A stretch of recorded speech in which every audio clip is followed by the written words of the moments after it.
Good morning, children. Good morning, madam. ఒకసారి అందరూ board వేసి చూడండమ్మా. చదవండి. ద్విత్వాక్షరం.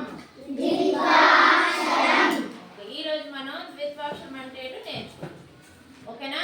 Okay madam. ద్విత్వాక్షరం అంటే ఏంటి? ద్విత్వాక్షరాలతో పదాలు ఎలా రాయాలి? పదాలు ఎలా రాయాలి? ఓకే. నా వెనక చదవండి ఒకసారి మీరు. ఒక హల్లు కింద అదే హల్లు ఒత్తుగా చేరితే ఆ అక్షరాన్ని ద్విత్వాక్షరం అంటారు. మళ్ళీ చెప్పండి. ఒక హల్లు కింద అదే హల్లు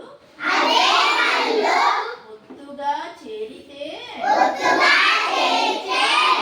ఆ అక్షరాన్ని ద్విత్వాక్షరం అంటారు. ఇప్పుడు ఉదాహరణలు చూడండమ్మా. కా కింద కా వస్తే కా. చెప్పండి. కా కింద కా వస్తే గా కింద గా వస్తే గా. చ కింద చ వస్తే చ. జ కింద జ వస్తే జ.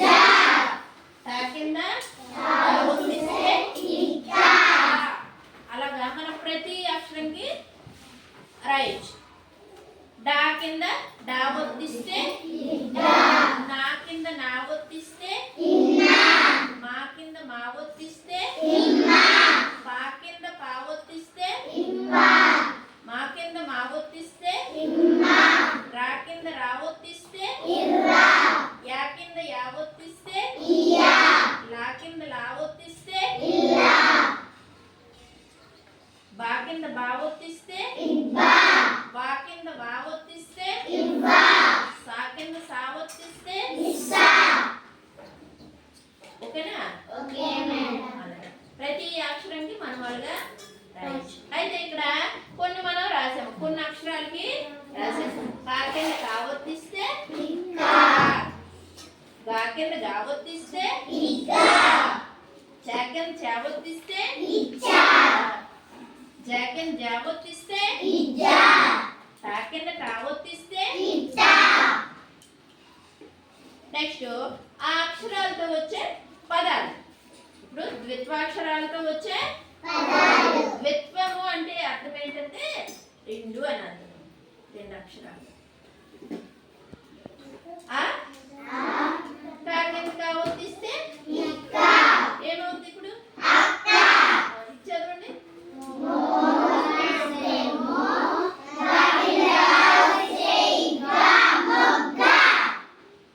ఓకేనా?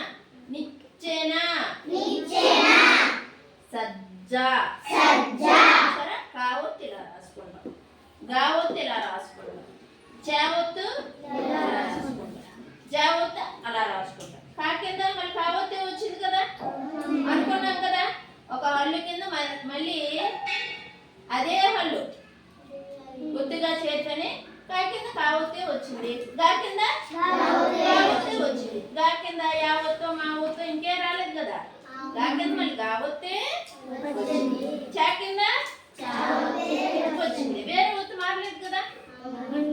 జ కింద జ ఒత్తే వచ్చింది. ఇగో చెట్టు. ఇలా మనకి ఒత్తు వచ్చేటప్పుడు కింద కొంచెం ఒత్తి పలకాలి. చెట్టు. చెట్టు అనకూడదు. చెట్టు అని అనకూడదు. ఎందుకు అనకూడదు? కింద టా వస్తుంది కదా, అందుకు చెట్టు అని పలకాలి. బిడ్డ. బిడ అనకూడదు. ఎందుకు అనకూడదు?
అవుతుంది. ఇప్పుడు కా కింద కావొత్తు అనేటప్పుడు ఇలా రాసి ఉంది కదా, అలాగే కొన్ని ఒత్తులన్నీ మారుతాయి.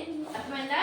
కొన్ని ఒత్తులు సేమ్ అదే అక్షరం అలాగా వస్తాయి. ఇలాగా ఒక హల్లు కింద మళ్ళీ అదే హల్లు ఒత్తుగా చేరితే ఆ అక్షరాలనే ద్విత్వాక్షరాలని అంటారు. అర్థమైందమ్మా? అర్థమైంది. Okay children.